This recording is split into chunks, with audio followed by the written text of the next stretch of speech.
Thank you very much, Honorable Speaker. And thank you, the honorable members present, for according me this opportunity to prosecute the matter before us. Mr. Speaker, sir, I have tremendous respect for this great institution, having served here for 5 years between 2017 and 2022, and I appear here in a very nostalgic moment that I'm back in the house where I stayed for 5 years, despite the fact that I've come under difficult circumstances. Mr. Speaker,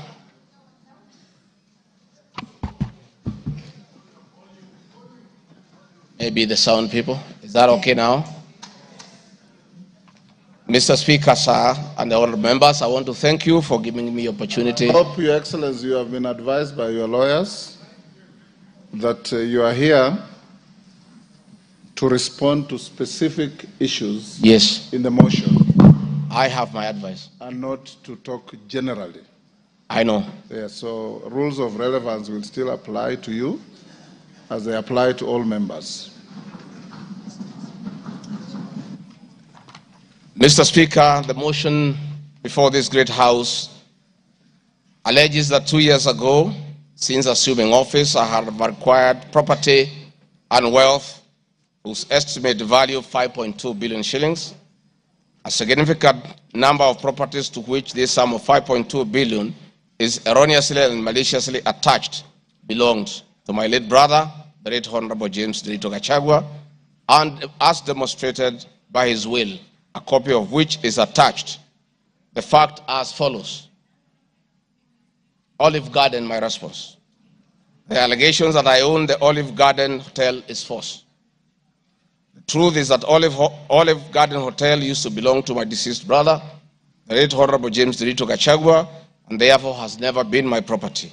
This is information that most of you may be aware, as it is in public domain. Upon his demise, my late brother left a will in which, in his recognition that I can take care of his family, he appointed me as one of the executors of his estate. In the said will, my late brother directed that the hotel should be sold, among other properties, and proceeds distributed as per the will. I'm also listed as a beneficiary together with other persons named therein. In accordance with these instructions, the hotel was sold by the executors to a third party. Owing to the above, I do not own the hotel and have never owned it, contrary to accusation in the motion. For the benefit of this august house and the general public, I have annexed to this response copies of the following supporting documents.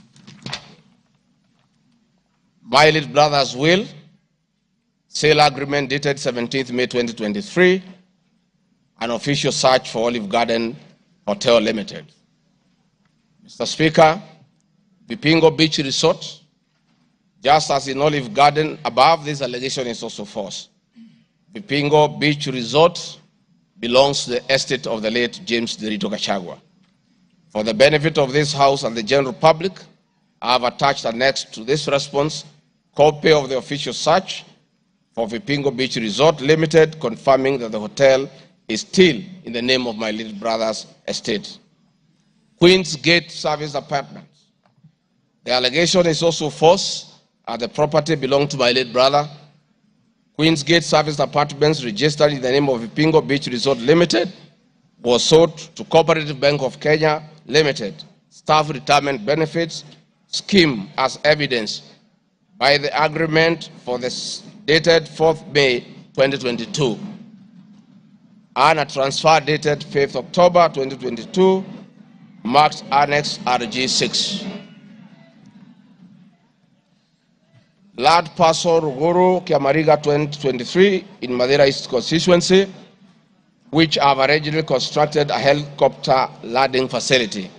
My response is, I do confirm that I own the above reference property, which has approximately 2.5 acres in size, and which I have planted napier grass for my dairy cows.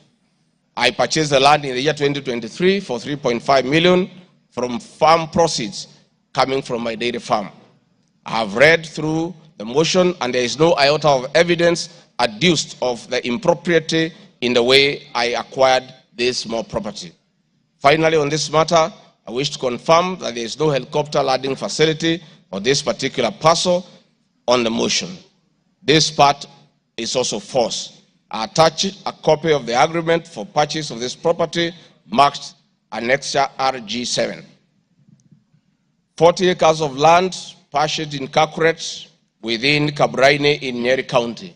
My response: I confirm that I own a property, having bought it in 2015, a time when I was not a state officer. I had not even been elected as Member of Parliament from the Honorable Joroge Wainaina, Member of Parliament for Kieni, who is present in his house, or I'm not sure whether he's present. Therefore, this property I purchased 10 years ago, and not 2 years ago during my tenure as Deputy President, and as indicated in the motion, the allegation is false. I have read through the motion, and there is no iota of evidence adduced of any impropriety in the way I acquired this property. For the benefit of this August House and the general public, I have annexed to this response copy of the agreement for sale and purchase of this property marked as Annexure RG8. 80 acres of land in Meru County. For the record, I wish to confirm that I do not own 80 acres of land in Meru. This allegation is false. However, in the spirit of full disclosure, I would like to confirm that I have purchased 29 acres of land in Meru, the land of my mother, which I bought on around 9 February 2024 through a loan granted to me by Solution Circle Limited, which I am a member. This said circle has a charge registered against the title, which it continues to hold as security until I fully repay the loan. For the benefit of the August House and the general public, I have annexed to this response copies of the agreement of sale marked RG9 and a letter dated 15 July 2024 from Solution Circle Limited confirming that they financed the purchase of the property marked Annexure RG10. Dairy farm in Nyandarua County. My response is I do not have a dairy farm in Nyandarua County, therefore this allegation is false. The land in Nyandarua has no single animal. Companies. The motion alleges there are 22 companies owned by my family members and which have been used to massively launder money and conceal proceeds of crime, corruption, and benefit from influence peddling. My response is the mover of the motion has listed the 22 companies associated with me and has alleged that they have been used to massively launder money and conceal proceeds of crime, corruption, and benefit from influence peddling. I have carefully gone through the motion and have not seen any evidence to support or prove the allegations therein. It is not clear to me how to respond without having seen any evidence incriminating the companies. I would like to be clear that these companies have not been involved in any illegal activities, and I believe that is why the mover of the motion has not tabled any evidence of impropriety with respect to the companies. It does appear to me that the mover of the motion was so meticulous to get all the companies associated with me and my family, and I believe that he also had evidence of illegalities committed by the companies, he would have shared or tabled that for the record. However, it is not possible to get evidence of illegality where there is none. Having said the above, allow me just to mention a few companies because there are many. Rigathi Gachagua Foundation. This is a foundation I incorporated in 2022, and I clarify that the foundation is a non-profit making entity with the sole objective of uplifting the lives of less privileged in society. This foundation therefore does not trade, and honorable members, you are aware that by law, a foundation cannot be used to trade. Since incorporation, the foundation has received a total of 12 million shillings, which has been utilized as per the schedule marked Annexure RG11, which is paying school fees for children in Pwani University and other universities across the country. Dorcas Rigathi Foundation, because she is not here to defend herself, this is a foundation founded by my wife, Pastor Dorcas, incorporated immediately we came into office as a non-profit making entity for the sole purpose of rehabilitation of drug addicts widows, single mothers, and orphans. A brief write-up of this foundation, together with its achievements, is annexed herewith as Annexure RG 12. It is in public domain that Pastor Dorcas have been around the country doing work of rehabilitating drug addicts and helping others who have challenges. There are many other companies that are here that I don't, because this is a house of record, I don't want to bother the members of parliament of going through all of them. I want to probably only talk about Wamunyoro Investments Limited, named after my village in Wamunyoro. This company was incorporated 21 years ago before I became deputy president, and it's a company that holds family property. Mr. Speaker, sir, I have been accused of exerting influence on officials in the Ministry of Lands to issue an allotment letter to Wamunyoro Investments Limited and using the fraudulently acquired documents in support of a court case. My response, Mr. Speaker, sir, and honorable members, I wish to confirm that Wamunyoro Investments Limited has never been issued with any letter of allotment for land in Embakasi. Wamunyoro Investments Limited purchased this land from a third party in the year 2012. The company's ownership of this property has been confirmed through two legal processes. One, a case was filed before the National Land Commission in the year 2016, adjudicated, and a determination was made that this property belongs to Wamunyoro Investments Limited. That was long before I became the Deputy President of the Republic of Kenya. Again, a matter was filed in High Court, case ELC, case number E242 of 2022, which was filed before I became Deputy President. All the documents filed in support of this case were filed in court before I became Deputy President, and no documents have been filed by myself in court upon becoming Deputy President. This being the case, it is not true that I have used my office as Deputy President to manufacture documents filed in this matter. The High Court found that this land legally belongs to Wamunyoro Investment Limited and issued the appropriate direction. This matter has since been challenged in the Court of Appeal. I invite any honorable member who may want to be enjoined in this case to have the liberty to do so. Mr. Speaker, sir, I have been accused in the irregular procurement of mosquito nets at a cost of 3.7 billion. In response to paragraph 45 of ground 7 at page 23 and 42, paragraph 78 and ground 11 and page 36, 37 or 42 of the impeachment motion, I wish to respond as follows. It is not true, as claimed in paragraph 3 of the witness affidavit of Andrew Molwa, that I was involved in the KEMSA 3.7 billion irregular procurement of malaria nets, either directly or through proxy. Further, Shobika Impacts Limited was not awarded the subject tender as the acting director of procurement, Dr. Justice Kinoti, by letter 5th May 2023, formally notified Shobika Impacts Limited that its bid was unsuccessful because its tender security was not paginated and the tender was hence non-responsive. That is clear at paragraph 4 of the witness affidavit of Andrew Molwa. He contradicts himself by claiming that on 11 July 2023, I pressured him to surrender the original bid board, yet by the letter dated 5th May 2023, KEMSA had requested for collection of the original bid. Thus, there was no cause to pressure to be exerted on Mr. Molwa for any other purpose. I am aware of a foreign company known as Shobika Impacts Private Limited, domiciled in India, and which appointed Crystal Kenya Limited as its local agent in the year 2014, that is 8 years before Rigathi Gachagua became the Deputy President.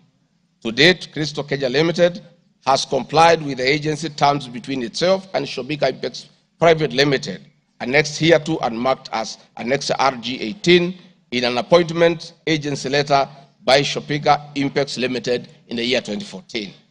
Sometime in 2023, Kenya Medical Supplies Authority advertised tender number GFATM MOL NFM 2022-2023 for supply of long-lasting insecticidal nets using the international open tendering method of procurement on behalf of the Global Fund.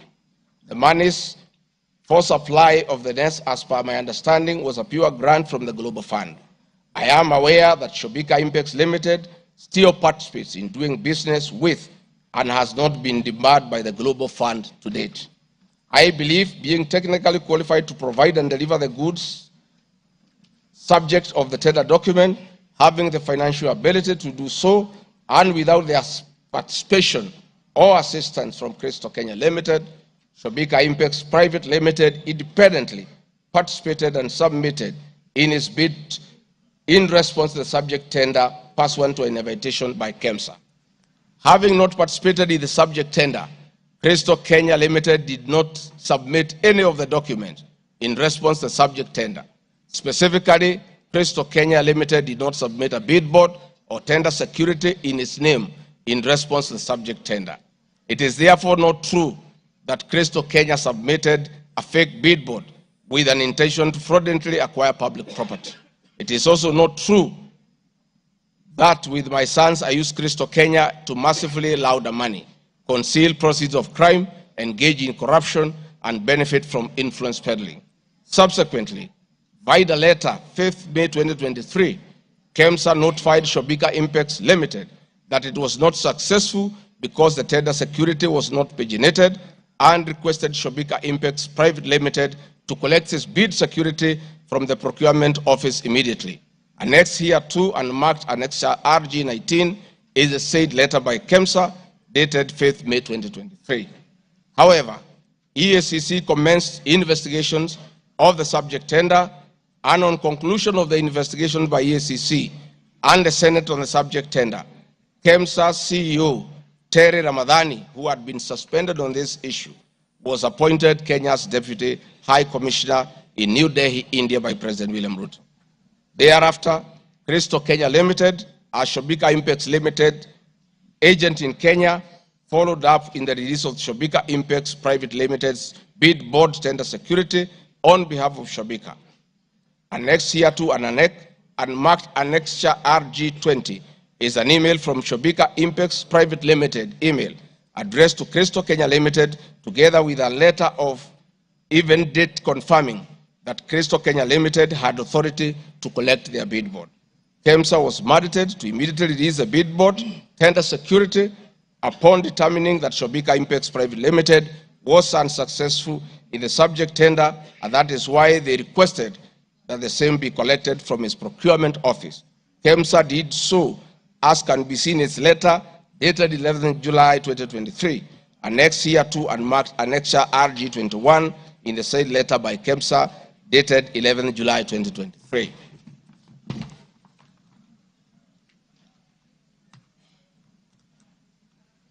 Mr. Speaker, noting that Shobika Impex Private Limited was not successful, it did not supply any goods, and it did not receive any public funds in payment thereof with respect to the subject tender.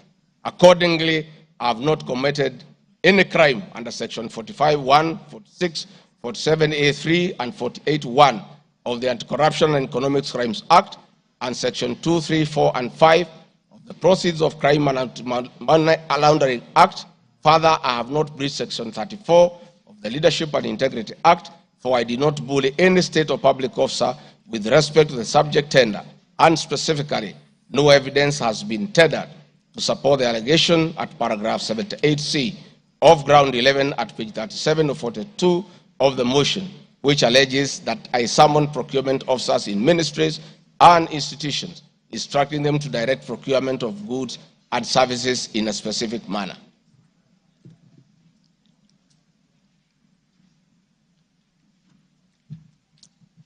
I have been accused of unnecessary and expensive renovation of the official residence of the Deputy President in Karen and Mombasa. Mr. Speaker, firstly, I would like to state that funds for the renovation of the official residence were approved and allocated by this Honorable House based on the fact that the premises had been neglected for a very long time when Dr. William Ruto was Deputy President. It cannot be fair that this House would proceed to impeach me because of an action that these honorable members have approved by way of appropriating monies for their renovations. Mr. Speaker, the contract for the refurbishment of the official residence of the Deputy President, dated 22nd December 2022, was signed by Honorable Katole Metito, the Controller of State House, Office of the President, and Agrobic Investment Limited that was awarded the tender, because the Controller of State House at that time was the accounting officer in charge of the Office of the Deputy President. The report of the Auditor General, Mrs. Nancy Gadongo, dated 24th January 2024, on the Executive Office of the President for the year ended 30th June 2023, gave the opinion confirming that due compliance with the Public Finance Management Act 2012, the report is annexed herewith and marks as Annex RG 23. I would also like to add that the Deputy President, as Deputy President, I am not involved in procurement processes of my office, whether directly or indirectly. I would also like to state that I do not know the company, Agropric Investments Limited, which undertook the renovations. I do not know the directors and the company. I did not participate in the tendering or supervising of the same. The motion dated 26 September 2024 alleges that on 29 January 2023, 45 million Kenya shillings was transferred to Bayani Enterprises Limited, which is alleged to be a special purpose vehicle used by me to siphon public funds. No evidence whatsoever is contained in the motion showing that the said company is in any way connected to me or that I have any beneficial interest in the said company, which I am neither a director or a shareholder. I categorically refute the allegation, which is false and unfounded. Mr. Speaker, I would also like to confirm that I'm not a director or a shareholder, directly or indirectly, of the company called Agrobrick Investments Limited, and I do not know its shareholders or its directors. Mr. Speaker, there is an allegation of dubiously acquiring substantial portion of the sum of 100 billion paid to Lusona Events Limited. My response, Mr. Speaker, is just like in the above other matter. I have read the motion and I would like to state that there is no evidence that this company is linked to me. I wish to categorically state that I have no beneficial interest in the said company, and neither am I affiliated in any way to the directors and shareholders of the said company. I would also like to state that I'm not a director or a shareholder of the company and do not know its shareholders or its directors. I do not sit in a tendering committee. I am not the accounting officer of the Office of the Deputy President. I have also not had any complaints against the manner in which the company undertook the work. I am unable to confirm the allegations on funds withdrawn from the account of the company, since I am not a signatory to its account. I am not associated with the company in any way whatsoever. Mr. Speaker, the motion dated 26 September 2024 claims that I am reasonably suspected to be the principal beneficiary of the dubious transactions. However, Mr. Speaker, no evidence has been adduced or annexed to the motion to give credence to the allegations or suspicion. I categorically refute acquiring or benefiting from any funds paid to Lusona Events Limited, and therefore the allegation is false and unfounded. Mr. Speaker, I have been accused of siphoning money through St. Nicholas Rehabilitation and Industrial Training Institute Limited. My response, Mr. Speaker, is that the motion dated 26 September 2024 makes the claim that a payment of 21 million was made to a company called St. Nicholas Rehabilitation Center and Psychiatric Hospital. Then subsequently payment was made to Umalari Motors Limited. The motion claims that it is suspected that the entire transaction was used by me to siphon public funds and the payments typify money laundering transaction. I am not a director or a shareholder of this company, and I have never received any payments from this company. Similarly, I am not affiliated or related to the shareholders and directors of the two companies. No evidence has been annexed to the motion showing that I was a beneficiary of the funds paid as alleged. I wish to point out that I am not the accounting officer in the Office of the Deputy President, and I am not aware that the payments made to this company by the office. The allegation is therefore false and unfounded. Mr. Speaker, there is an accusation of alleged sensational but false but false accusations against the Honorable Lady Justice Esther Minor. My response, Mr. Speaker, it is alleged in the special notice motion on ground 4 on page 14 at a gross violation of the Constitution that I publicly attacked the Honorable Lady Justice Esther Minor and forcefully threatened to bring action against her. First, Article 160, Sub-Article 5 of the Constitution provides that the judge cannot be found liable in a court of law for actions taken in good faith in lawful performance of their work. This provision is not a bar on freedom of expression guaranteed at Article 33 of the Constitution, nor a bar of the right to seek redress for legal wrongs simply because a wrong is committed by a judge. The exit multiple legal fora in which to take action against a judge for any actions that are not lawful.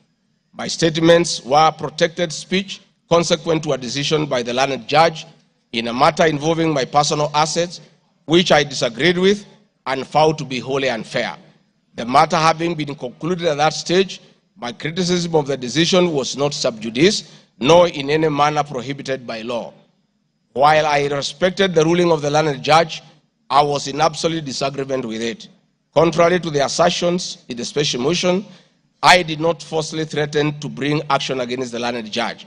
I took actual legal action available to every citizen of Kenya under Article 160B, subsection 2 of the Constitution, which allows any person to petition the Judicial Service Commission for removal of any judge and filed a legal complaint before the Judicial Service Commission, JSC, in March 2024. The complaint being live before JSC, discussion of the conduct of the learned judge in the said manner here would be sub judice. A copy of the complaint is annexed herewith and marked Annexure RG 24.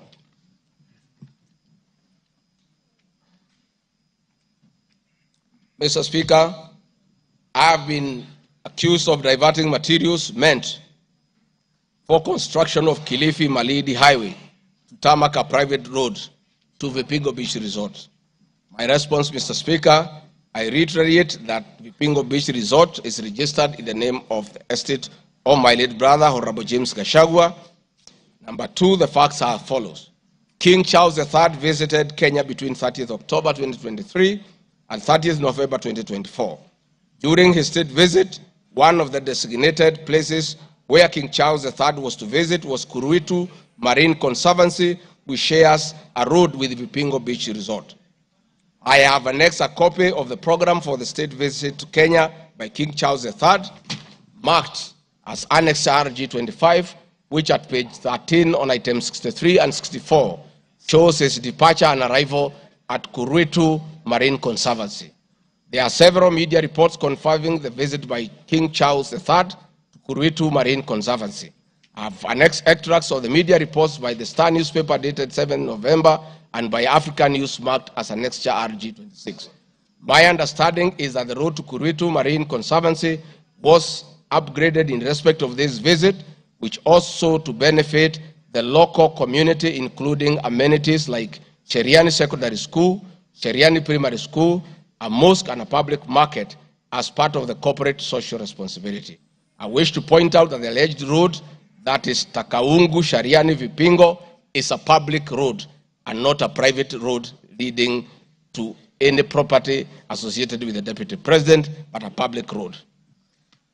Mr. Speaker, I have been accused of undermining the President and the Cabinet by allegedly making contradictory public statements from the position taken by Cabinet regarding the evacuation of the people residing along the Nairobi River. My response, Mr. Speaker, is that Article 147 of the Constitution provides that the Deputy President shall be the principal assistant of the President and shall deputize the President in execution of the President's functions. Article 28, which states that every person has inherent dignity and the right to have the dignity respected and protected. Article 29C, Mr. Speaker, states that every person has the right to freedom and security of the person, which includes the right not to be subjected to any form of violence from either public or private sources. Section 15G1 of the Land Act states that notwithstanding any provisions to the contrary in this act or in any other written law, All eviction shall be carried out in a strict accordance with the following procedures. Be preceded by proper identification of this taking part in eviction or demolitions. B, be preceded by the presentation of formal authorizations for action. C, where groups of people are involved, government officials or their representatives be present during an eviction. D, be carried out in a manner that respects the dignity, right to life and security of those affected. E, include special measures to ensure effective protection to groups of people who are vulnerable, such as women, children, the elderly, and persons with disabilities, including special measures to ensure that there is no arbitrary deprivation of property or possessions as a result of the eviction. This includes mechanisms to protect property and possessions left behind involuntarily from destruction, to respect the principles of necessity and proportionality during the use of force, and give the affected persons the first priority to demolish and salvage their property. Critically, our Constitution provides at 147(2) that first the Deputy President shall perform the functions conferred by this Constitution and any other functions assigned by the President. Pursuant to Article 3 of the Constitution, I, as well as every other citizen of Kenya, and state or public officers have an obligation to respect, uphold, and defend this Constitution in performing any of my functions. This, the national values and principles of governance contained in Article 10 of the Constitution, by those state organs, public officers, and all persons, including myself as Deputy President, wherever we make or implement public policy decisions. In addition to this matter, Mr. Speaker, these national values and procedures include the rule of law, democracy and participation of the people, human dignity, equity, social justice, inclusiveness, equality, human rights, non-discrimination, and protection of the marginalized. Adherence to these principles become extremely important when we as state officers are contemplating legal evacuation of citizens with a duty to avoid inhuman forced eviction that will be contrary to our Constitution and international law. While campaigning with President William Ruto, and subsequently when I was sworn in as Deputy President, the President and I promised as a key pillar of the Kenya Kwanza government that there will be no forced or unlawful evictions, and that all evictions will be human and entail legal compensation. Mr. Speaker, the Office of the Deputy President has undertaken extensive engagement with all parties in regard to cabinet decisions on eviction, which I fully support, including the Nairobi River, which is an entity under the Office of the Deputy President and the County Government of Nairobi. Adherence to these principles become extremely important when we, as state officers, are contemplating legal evacuation of citizens with a duty to avoid inhuman forced evictions that will be contrary to our Constitution and international law. Guideline number 6 of the United Nations General Assembly Guidelines for the implementation of the rights to adequate housing prohibits forced evictions, and that the state should ensure that any eviction under domestic law are fully compliant with international law.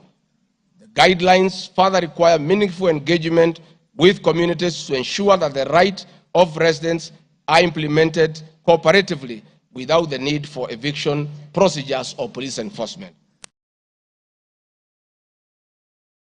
Of government directives on the eviction, save for the fact that on being informed that the persons residing along Nairobi River would be evicted and paid 10,000 shillings only, which I and many other Kenyans felt was inadequate compensation for eviction. I insisted that the government should abide by the constitutional dictates and international norms while implementing any cabinet decisions, including eviction, and maintain the dignity of the citizens of Kenyans facing eviction. My statements did not and cannot be construed to undermine the President by insisting that people should not be evicted inhumanly and without adequate compensation. Mr. Speaker, I've been accused of undermining devolution by allegedly holding a meeting in Nairobi Wakulima Market. The motion alleges that on 28 September 2024, I unlawfully interfered with the running of the Nairobi City County government by holding a public rally where I allegedly incited citizens against lawful directives of the county government on planning and allocation of markets. My response, Mr. Speaker, is that the motion alleges that on 20 September 2024, I unlawfully interfered with the running of the Nairobi City County government by allegedly inciting citizens against law of directives. Article 6(2) of the Constitution provides that the government at national and county levels are distinct and interdependent and shall conduct their mutual relations on the basis of consultation and cooperation. This being the case, it cannot be said that there is a violation of the Constitution when someone from the national government makes a comment on matters relating to county governments. The traders had sought me out to intervene and request the governor on their behalf to dialogue with them and seek a solution to the grievances with regard to the relocation of markets. I request that a video annexed RG Video 3 be played for the benefit of members to say what I said.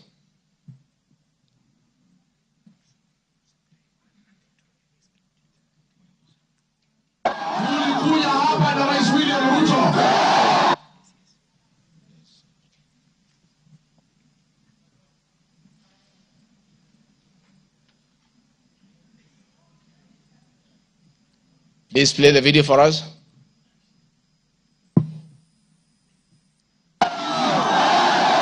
Tulikuja hapa na Rais William Ruto, mkatupatia kura. Na rais na mimi tukaahidi nyinyi ya kwamba tukipata serikali hakuna siku mtahangaika. Na kwa hivyo mimi nasikitika sana nikisikia serikali ya kaunti inanyanyasa nyinyi.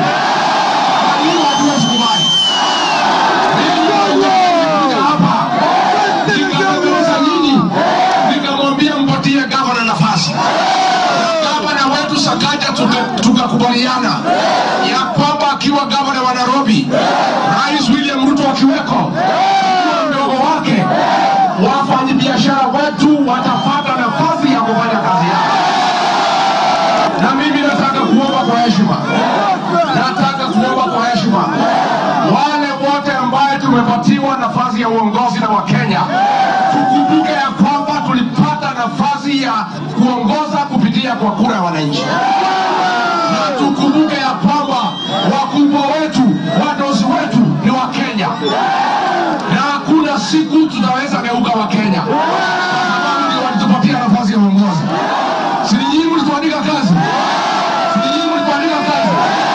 Kwa hivyo mimi niseme ya kwamba niliuliza gavana mketi chini, tuwe na mazungumzo, tuwe na maelewano.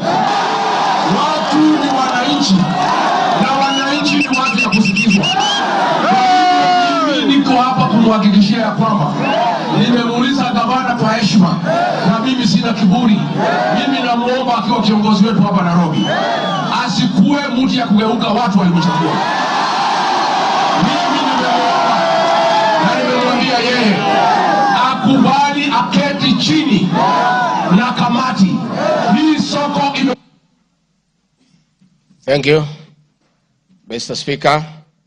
My counsel has just drawn my attention that in my earlier explanation on Nairobi River, I have a video 1 and 2 that I would like you to play so that I buttress my point on what I meant. Please, video 1 and 2. People of Kenya to work hard. We don't have a choice.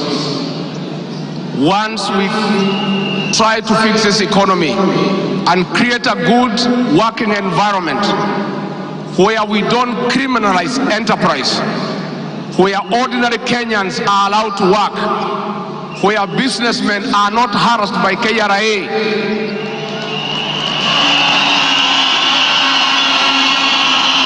where goods belonging to the people of Kenya will never again be touched by overzealous public servants.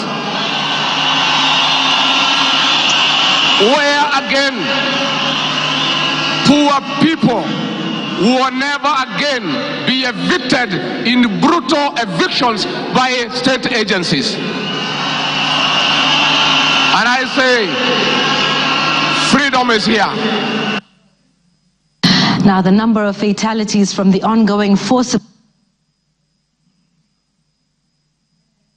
forcible eviction by the government has risen to 3, with another tragic loss in Mathare on Monday. An 18-year-old boy died as a bulldozer brought down a church in the area just moments after President William Ruto left. The young man, who was assisting in salvaging the church's belongings, became a casualty of the demolition.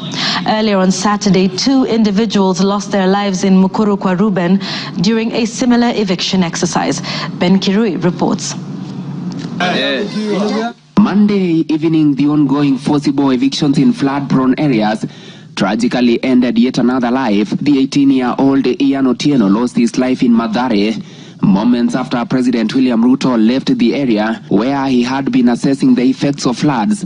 Bulldozers descended on homes near riverbanks, flattening structures marked for demolition. Winnie Makinda, Ian's mother, struggled to comprehend the loss of her son, a candidate in this year's KCSE. Wakambia mtu atingatinga usiangushe hiyo kuta. Kuna hapo ndani kuna watoto wa watu. Wacha kuangusha hapo ndani kuna watoto wa watu. Akambia wamama waache kumpigia kelele. Reports indicate that Ian Otieno was trying to salvage church properties when the bulldozer brought down the wall, leading to his sudden demise. Driver wa tingatinga vile tu alianza kubomoa hata mara ya kwanza huko mbele, alikuwa tu anakani kama hata watu wakimwambia ngojea watu watoe vitu hataki kusikia. Nilichimba hivi, mtoto wangu alikuwa anataka kutoroka, sawa. Unasikia alishika mtoto wangu na hiyo kitu hapa. Mtoto wangu akienda hivi. Mtoto wangu ana hivi. His death led to demonstrations by residents, prompting police intervention. The law enforcers lobbed tear gas canisters to disperse rioting residents. Watu wakachukua mwili, twende tuonyeshe maaskari, yenyewe wametulia mtoto. Maskari kutuona kwa gate, wakaanza kutoa gun, wakaanza kulipua shoot. Residents insist they will comply with government orders to vacate houses along riparian lands only if provided with alternative housing solutions. Saturday's demolitions in Mukuru kwa Ruben claimed 2 lives and injured 3 others, sparking outrage among residents who blamed the government for forcible evictions despite many not yet being relocated. Last week, the government mandated the evacuation of all residents from risky areas within 48 hours, including those near dams, those in areas prone to mudslides, and Kenyans residing on riparian lands. Ben Kirui, Citizen TV, Nairobi. Hakuna tena mambo ya evictions katika Nairobi. Kama kutakuwa na maneno, ni maneno ya relocation ambaye itakuwa ni kwa utaratibu bila ya mwananchi kuvunjiwa nyumba. Uwezi kutoka nyumbani alafu unarudi jioni unakuta masufuria barabarani na blanketi sijui imekaa wapi. That one will not happen again. We want to make sure that we are an orderly, humane society that respects the right of everybody, irrespective of who they are or irrespective of their financial status. We are all equal before the Constitution. Tumekubaliana watu wa Nairobi? Vijana tumekubaliana? Thank you, Mr. Speaker. That was President William Ruto talking the same language as his deputy, that brutal and forceful evictions have no place under this administration. We have seen a video of brutal eviction. We have seen young children crying in tears. The deputy president is being accused of undermining his boss by just doing what his boss said, that we should never forcibly, brutally evict the people of Kenya. Mr. Speaker, the leadership of Nairobi business traders approached me sometime in March 2024 at the official residence to discuss multiple issues affecting business and requested engagement in the solution and intervention on these issues.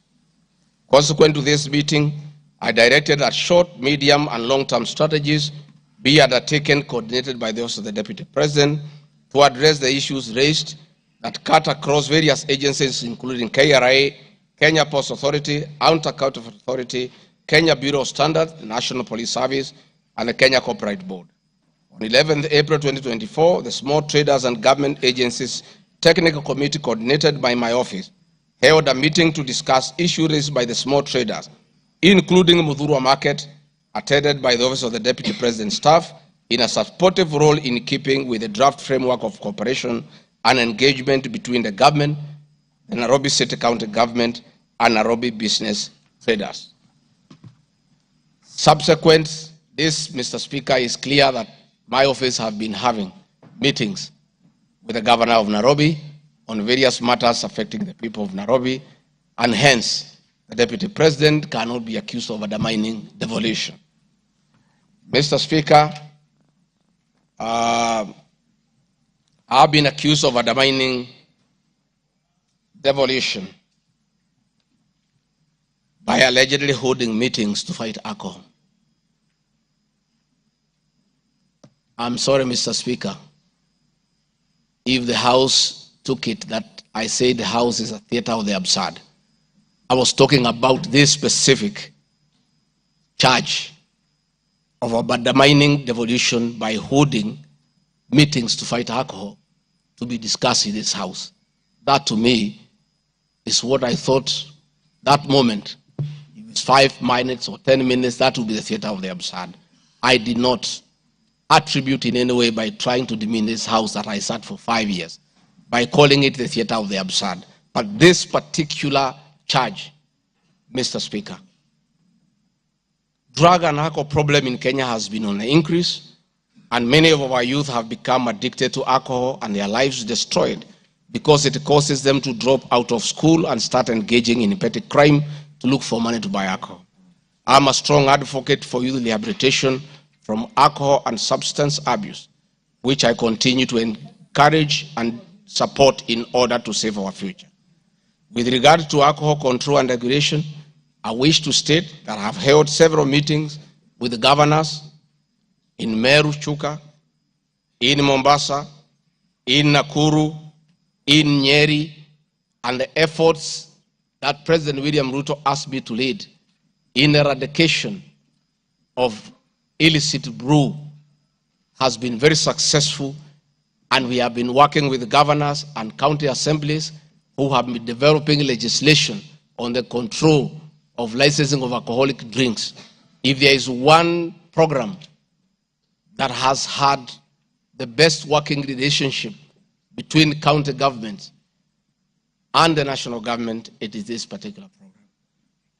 I'm a bit emotive about illicit alcohol because I lost my brothers. One who was a medical doctor to alcohol, another who was a farmer to alcohol. I take it passionately. I don't know who complained about this particular charge. I have not seen any evidence of any complaint, and I have not had any person in Kenya complaining that the Deputy President is undermining with the devolution by leading the war on illicit brews and drug abuse.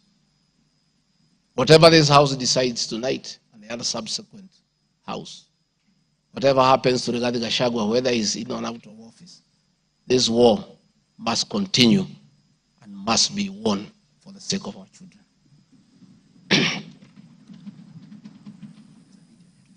I want us to watch video number 4, RG4.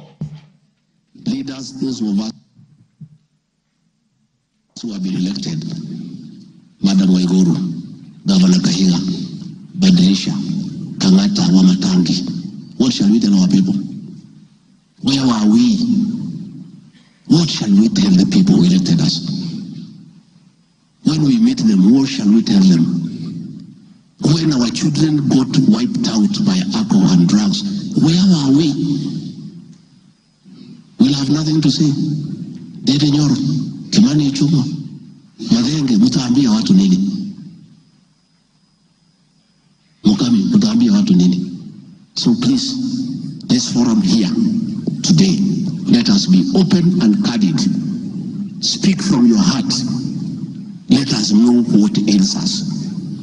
What is it must we do? We have the support of the President, and he is waiting. He has told me by 7 p.m. today, he wants a report. He cannot accept the situation. He cannot. Neither can I. and none of you should accept this situation. It is not right, it is not fair, it is not acceptable. We must deal with it as leaders. And we are here, we are all leaders. As an OCS, you are a leader. That's why you have been given that responsibility. As an ACC, you are a leader. County Commissioner, wewe ni kiongozi. DCIO, wewe ni kiongozi. Sisi ni viongozi. Na juu ya hayo sisi ni wazazi. Tafadhalini, tukubaliane, tutafute suluhisho.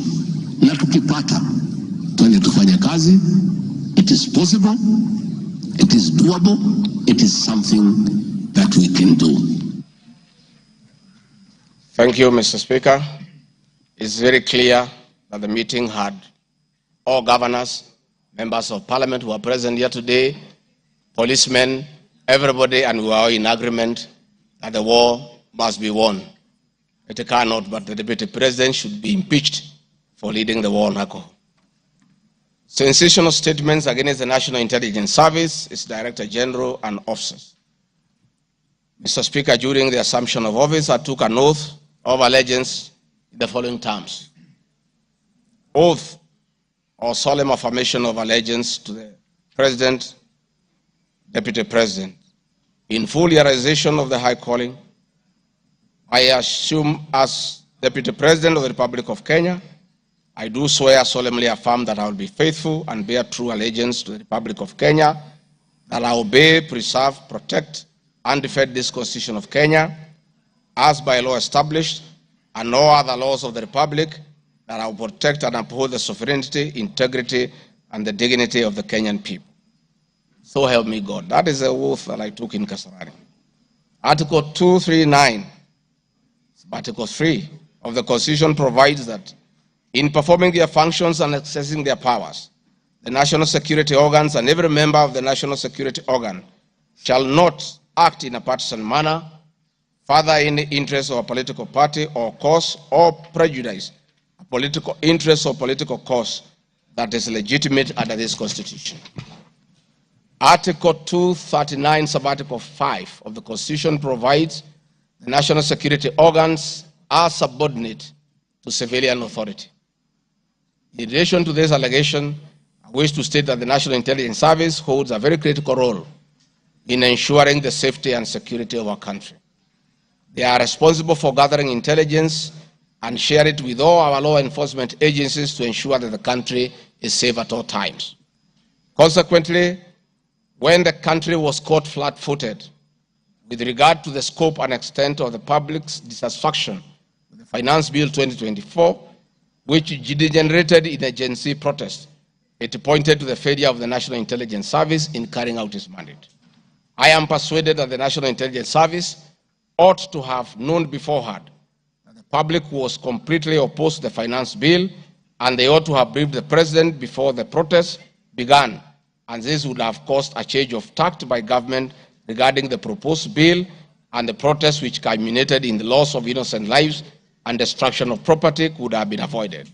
Hence, I expressed my opinion on this in my public media briefing in Mombasa, and my utterances were not any different from what happens in other countries when there is a lapse or failure by the intelligence agencies. The nation has witnessed unfortunate instances of several extrajudicial killings, abductions, and disappearances. I firmly believe that if the National Intelligence Service had acted diligently, these instances would not have been witnessed. Under the Constitution, the government agencies are supposed to be accountable to the Kenyan people, including the National Intelligence Service, and calling them out when a dereliction of duty does not amount to undermining them. I am also aware that the Kenya Kwanza government has been at the forefront in calling out officers who do not seem to understand their work. Recently, my boss, the President, publicly complained that there are some PSs and CSs who did not seem to understand their role. Please play for me video number 5, RG5. On President William Ruto has today described some members of his cabinet as utterly clueless and uninformed about the dockets they occupy. And in a sign of trouble for cabinet secretaries, the State House gates were shut for those who arrived late, with both President Ruto and his deputy Rigathi Gachagua giving a sharp tongue lashing to the latecomers. And our Citizen TV's Timothai Goin reports the atmosphere at the State House, Nairobi, left little doubt on President Ruto's disappointment with a vast section of his 22-member cabinet.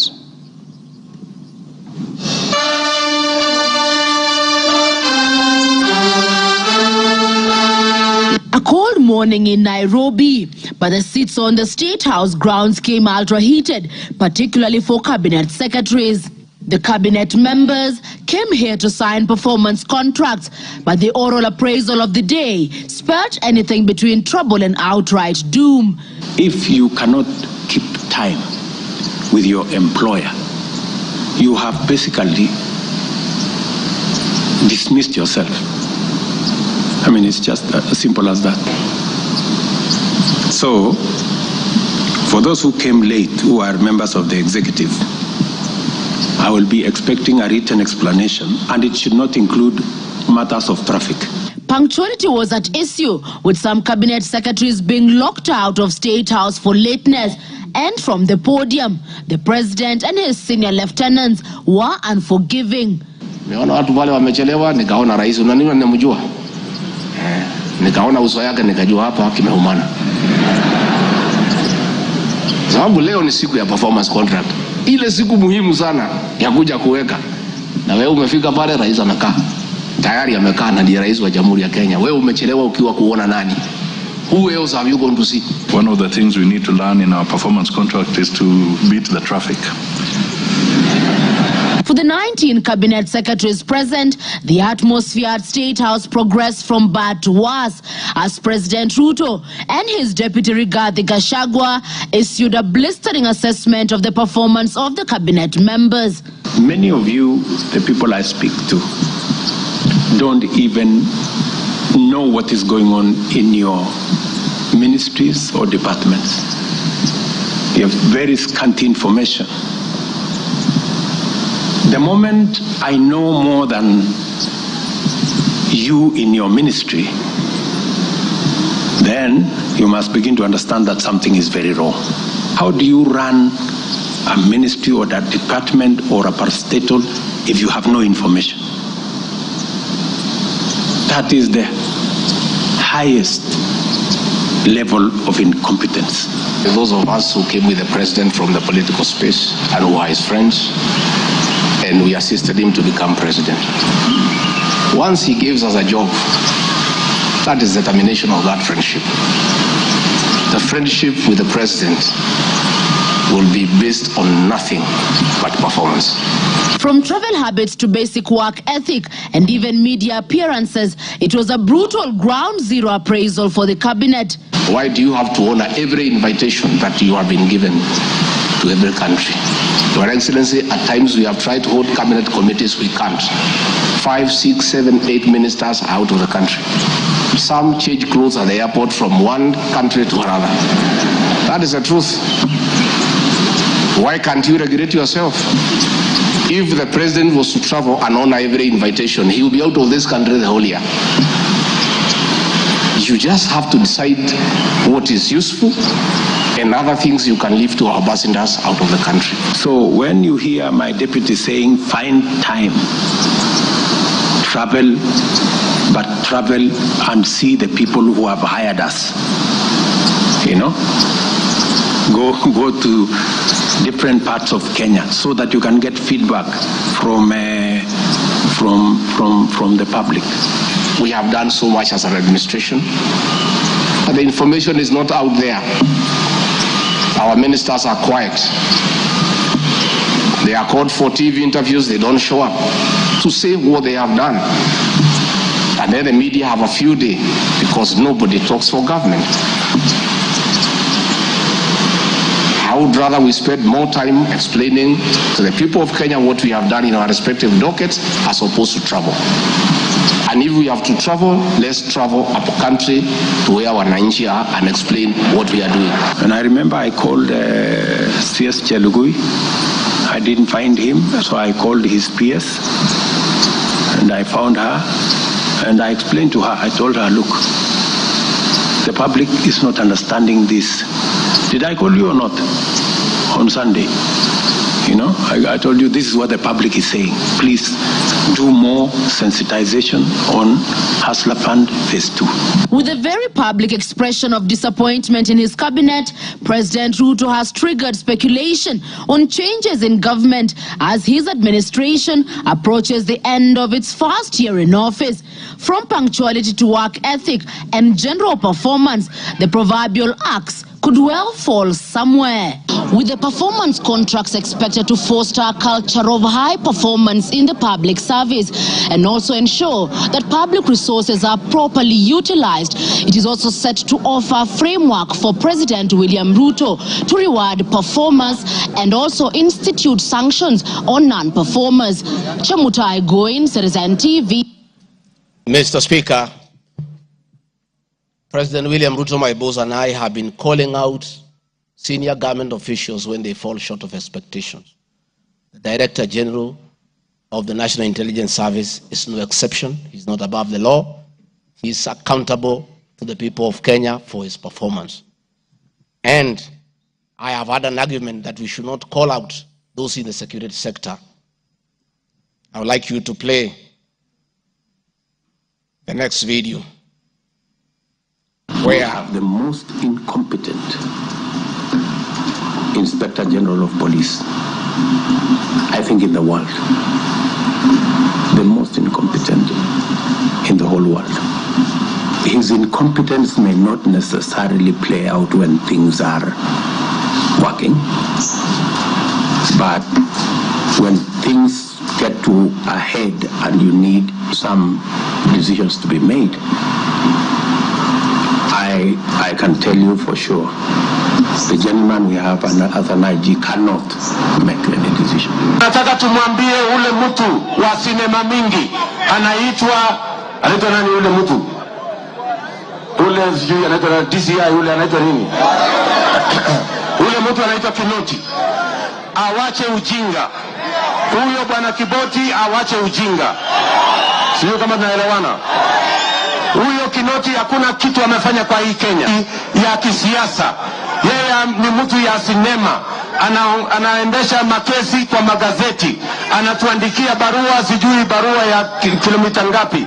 Mr. Kinoti, please save your time. Stop writing to us long letters. Leave matters of elections to IEBC.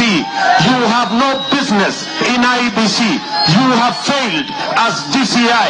We don't want you to fail our elections. Tunaelewana? Huyo bwana Kinoti awache hiyo ujinga yake anaendesha pale, kwa sababu anatukasirisha. Huyo bwana Kinoti tunataka tumwambie awachane na watu wa IEBC wafanye hiyo uchaguzi. Alipatiwa kazi ya kufanya criminal investigation. He has never done anything. Ile kesi yote anafanya kesi kwa magazeti. Akiambiwa apeleke evidence kule kotini ameshindwa.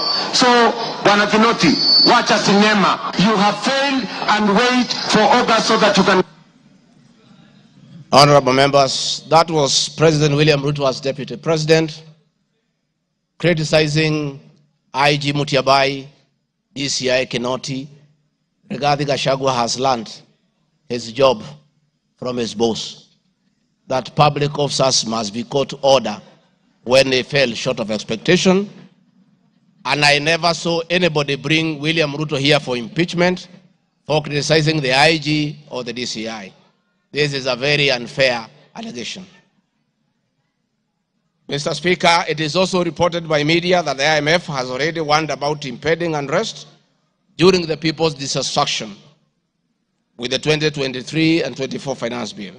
Many of you will recall, Mr. Speaker, after the September 11th terrorist attack in the US, the US intelligence agencies were massively criticized, and an inquiry was even opened to investigate why their intelligence agency was not able to detect and thwart the attack. All we are saying is that our National Intelligence Service is accountable to the people of Kenya for its performance. Mr. Speaker, conniving with cartels in the tea sector to block KTDA from implementing guaranteed minimum return. Mr. Speaker, I am here to see a shred of evidence to that effect, and I have nothing to say. I have seen an allegation that we have not been able to do coffee reforms.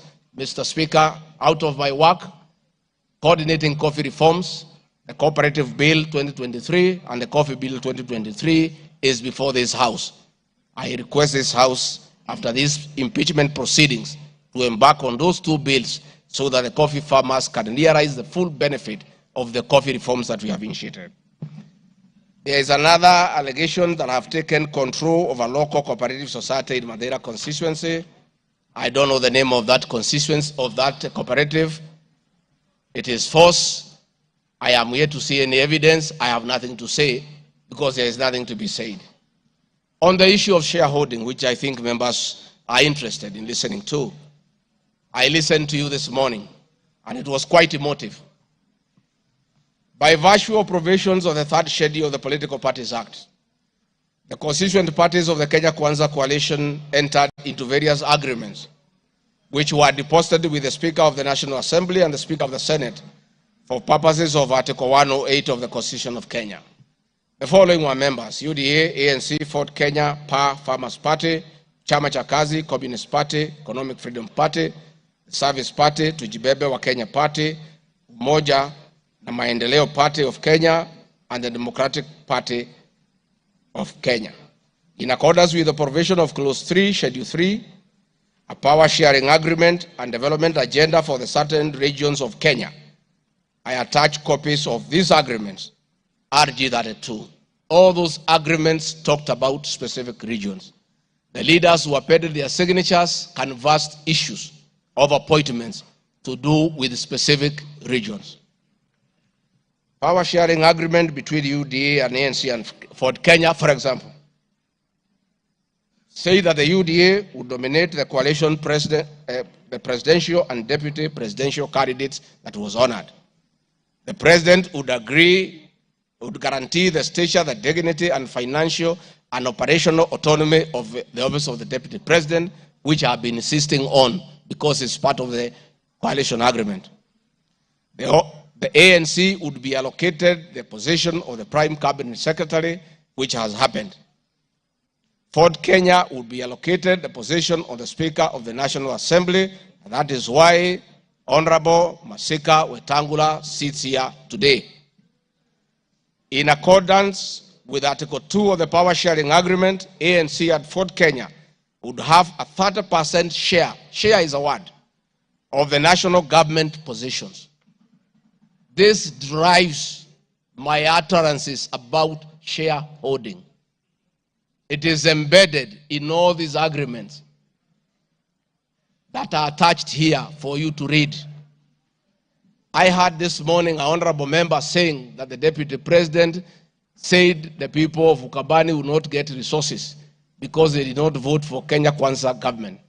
That is not true.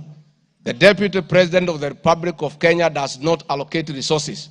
Resources for the development of the Republic of Kenya are appropriated by the National Assembly of Kenya, where I am today.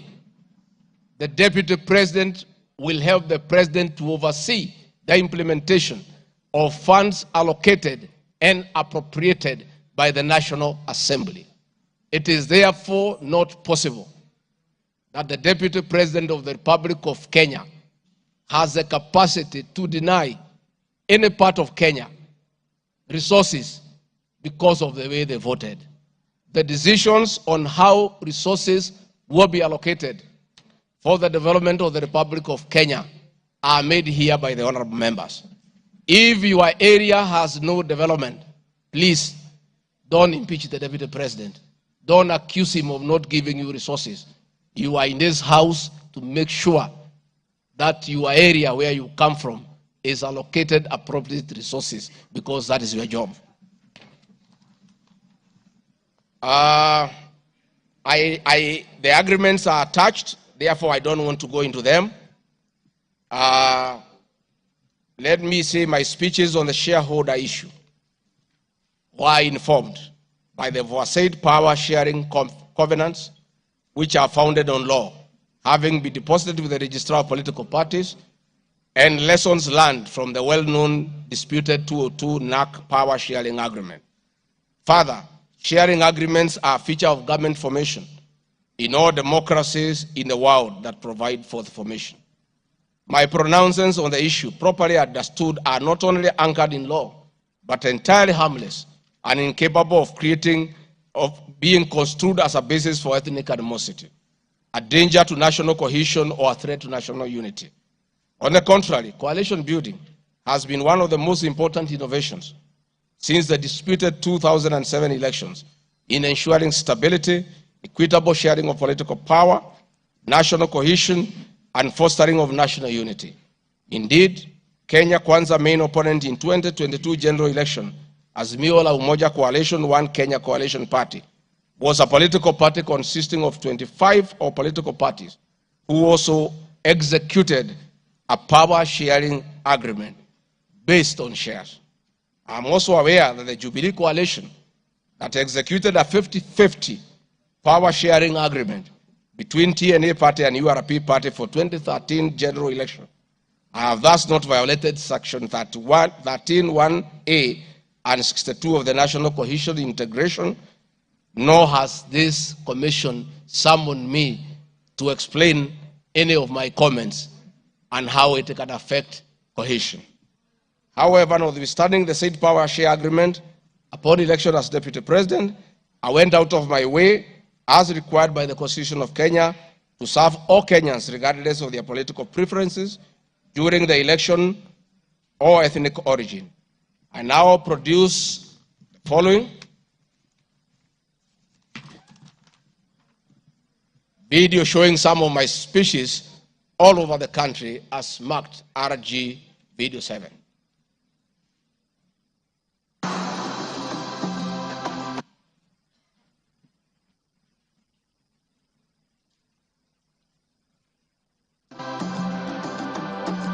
We want to confirm to the people of Nyanza that the Ruto administration will serve all Kenyans, those who elected us and those who did not. Kenya hii kila mtu afanyiwe kazi, kwa sababu kila mtu nalipa kodi. Mimi sikusema Kenya ni ya shareholders, nilisema serikali, ukiunda serikali wale wanakusaidia kuongoza, unatakiwa uweke wengi wale walikuamini na wale walielewa manifesto yako. Mimi nimetembea Kenya. Si mnasema nilikuwa Mombasa, hii hapana mlima. Mimi nilikuwa Wajir, hii hapana mlima. Nilikuwa Garissa, hii hapana mlima. Nilikuwa Mount Elgon. Nandi nimekuja karibu mara 10. Eldoret nimekuja karibu mara 6. Kericho nimekuja mara 4. Tea conference ya chai tulikuwa na nyinyi, niliweka Kericho. For now, kazi yetu ni maendeleo. Tutafanya kazi na viongozi wote, akuwe wa chama ile, akuwe wa chama hii, we don't care. This is the time to serve the people of Kenya, and we shall work with all elected leaders, irrespective of their political affiliation. Mr. Speaker, copies of documents demonstrating my efforts within the mandate allocated me by the President to address security issues and economic equalization programs and policy in historically marginalized areas is Annex RG33. The decision to embrace the broad-based government following the dissolution of cabinet after the Gen Z protest. I attached my video during the launch of the Honorable Raila Odinga's quest for EU chairmanship at State House, again as a demonstration of my embracing the broad-based government.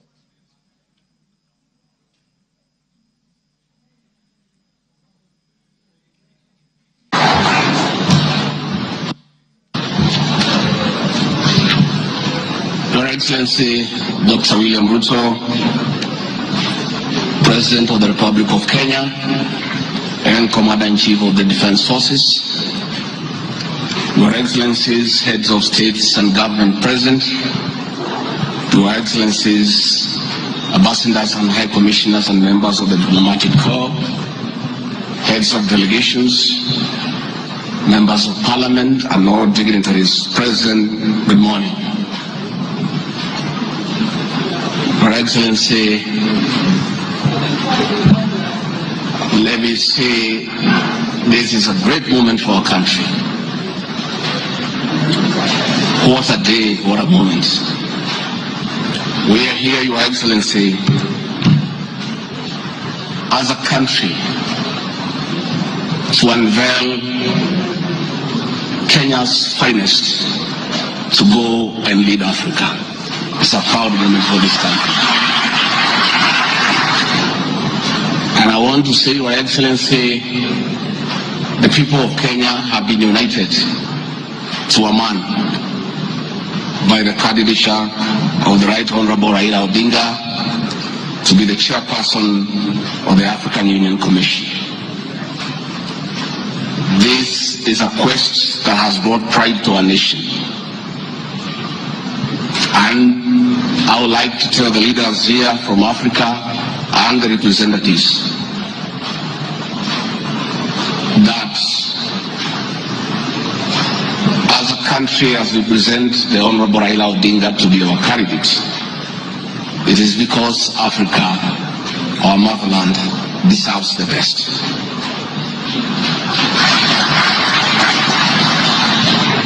The passion and zeal of the Right Honorable Raila Odinga in Pan-Africanism is well documented. Passion knows no age, knows no limit. In the person of the Right Honorable Raila Odinga, he'll join the ranks of Jomo Kenyatta and Kwame Nkrumah in pushing the agenda for Africa. I therefore want to say, Your Excellency, the lessons of today are that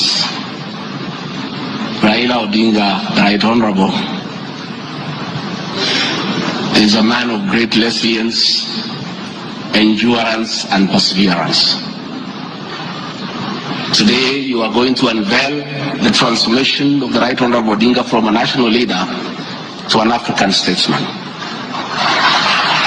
And for us in leadership, we have learned great lessons of resilience, endurance, and perseverance. Somebody may ask, why is Rigathi Gachagua, who has before had issues with the leadership of Raila Odinga, as a truthful man, I had nothing against him. It's only that we were competing for the same position between him and my boss. Now that he is going for a bigger seat in Africa, all of us, from the president, I, and the rest of Kenya, are behind him. And the Right Honorable Raila Odinga, as a man who listens to the ground, let me confirm to you, I've listened to the ground, and all Kenyans across the political divide, across communities, are in support of your candidature, and we wish you well. Before I call Your Excellency, let me acknowledge the place of family, not just in our lives but in leadership. I think it is a great moment for the Right Honorable Raila Odinga. It's appropriate that I acknowledge on behalf of the country the role Mama Ida Odinga has played in the life of this great son of this land. Mama Ida Odinga, we salute you as a country for having been a very strong pillar to your husband in very difficult times, and his lowest moments you have always been there for him. We ask families to support their spouses. So Mama Ida Odinga, as we wish you happy birthday, it is my hope and prayer that your next birthday will be celebrated at Addis next year. And if you invite President William Ruto to come and he's not able to come, Mr. President, I'll be very happy for you to send me to represent you in that great birthday. We therefore want to say, as a country, it's a great moment. And the Right Honorable Odinga, I have noted with a lot of appreciation My wife, Pastor Dorcas, who is a very prayerful woman, has been praying for me and the president daily. And I noted from yesterday she has added you in her prayer. And because her prayers work, we have no doubt that you will get this seat. Mr. President, it is now my honor to request you to come and anchor Kenya's finest and embark on the journey of transformation of the Right Honorable Raila Odinga from a national leader to a great African statesman. Thank you, Mr. Speaker. President William Ruto has many times appreciated my people issues and has repeatedly pronounced himself. Let me have the video number 9. And speaking of deputies, you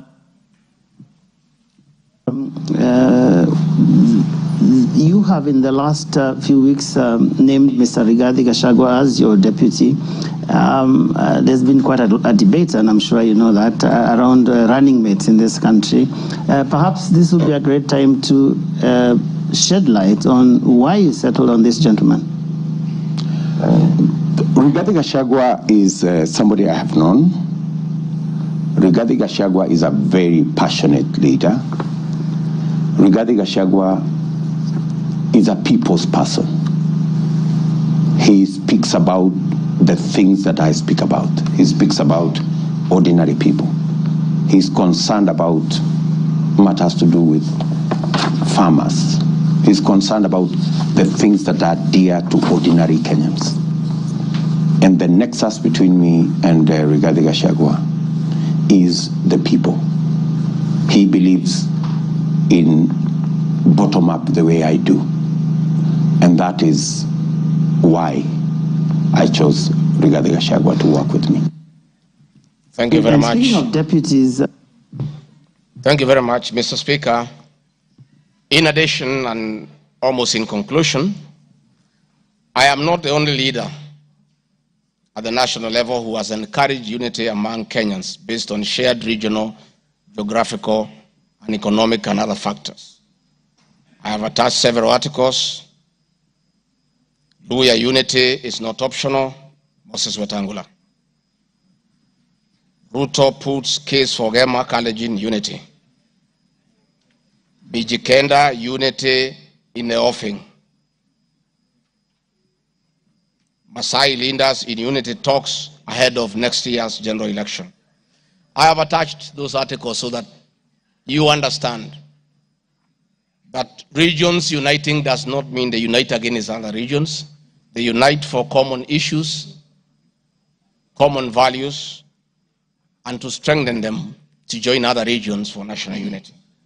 Mr. Speaker, the motion dated 26 September 2024, tabled before the National Assembly, makes the generalized claims that have committed crimes under national laws, Proceeds of Crime and Anti-Money Laundering Act, Penal Code, National Cohesion and Integration Act as anti-corruption and economic crimes.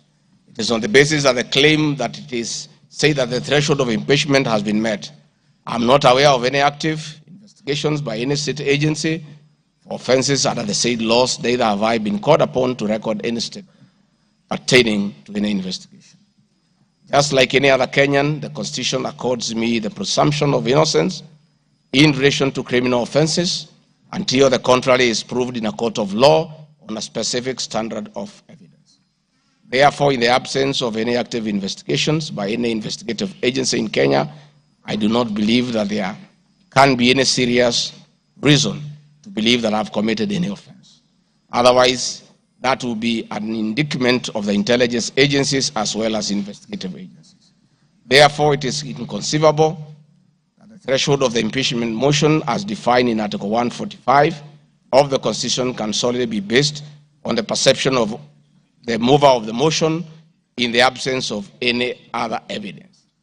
I heard the mover this morning saying that all we need to do is to believe in him. I believe that cannot be the position. We need actual evidence against the Deputy President. The net effect of the impeachment of this basis of allegations of criminal offenses, whose evidence has not been tried and tested in court of law or by bodies mandated to investigate, would be to disqualify me from the possibility of holding public office in relation to Article 99(3) without the benefit of due process of law and exhaustion of the systems of appeal as provided in the Penal Code. Mr. Speaker, I do not wish to respond to the issues I had this morning that are outside the motion. I want to confirm that I have tremendous respect for Kenyan women, and I have never disrespected them. What has happened is that as politicians, there is always propaganda to undermine somebody.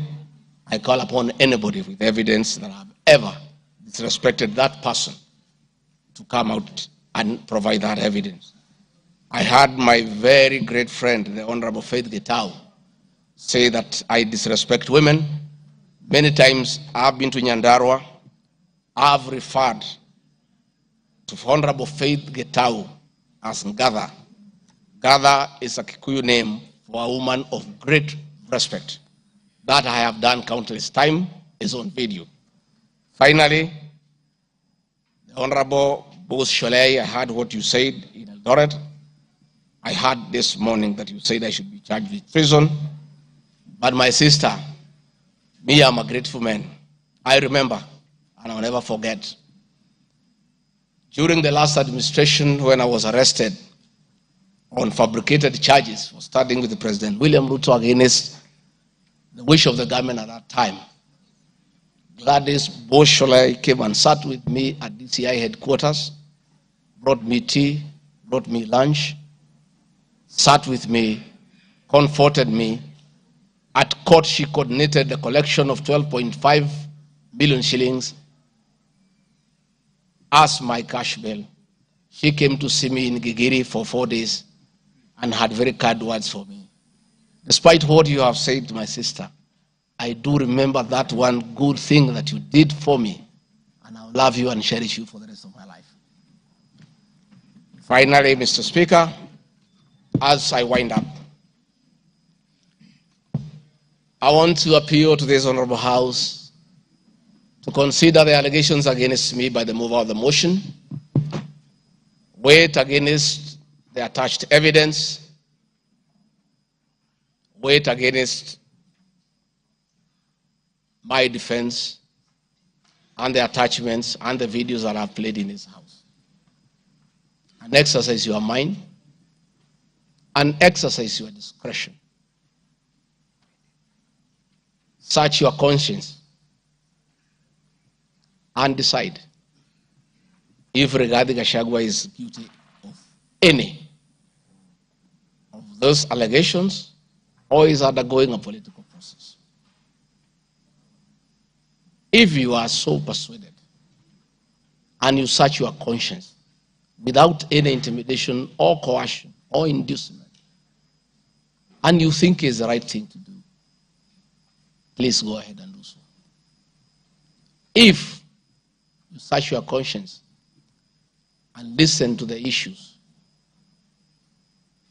that have been adduced here, and you find that there are no grounds to impeach the Deputy President of the Republic of Kenya, please make the right decision. But as you do so, many members who are in this house remember what President William Ruto as Deputy President went through. And most of us stood with him. Rigathi Gachagua underwent 4 years of persecution. Others were persecuted. But we took a firm stand because we believed we were doing the right thing.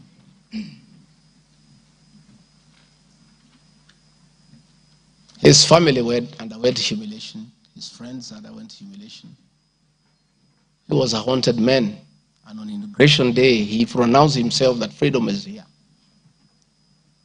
Again, under the new administration, the same Rigathi Gachagua, who underwent humiliation and persecution, finds himself in the same space under that administration that he fought for. Try, look, reflect, and apply your conscience and make the right decision. Mr. Speaker of the House, I want to thank you for granting me this opportunity. And my address last night was not in any way meant to disrespect the House. Despite, Mr. Speaker, you having ruled that the matter should not be taken out of the House, it was being discussed in every TV station, in every meeting across Kenya. And Kenyans did not have a chance to also hear my side of the story. So I decided, since the accusations against me were everywhere in the country, the people of Kenya, and more so those who voted for me and President William Ruto, deserved also to hear my side of the story. I have tremendous respect for the National Assembly and your ability and capacity to make the right decision. Mr. Speaker, I want to thank you. Asanteni sana.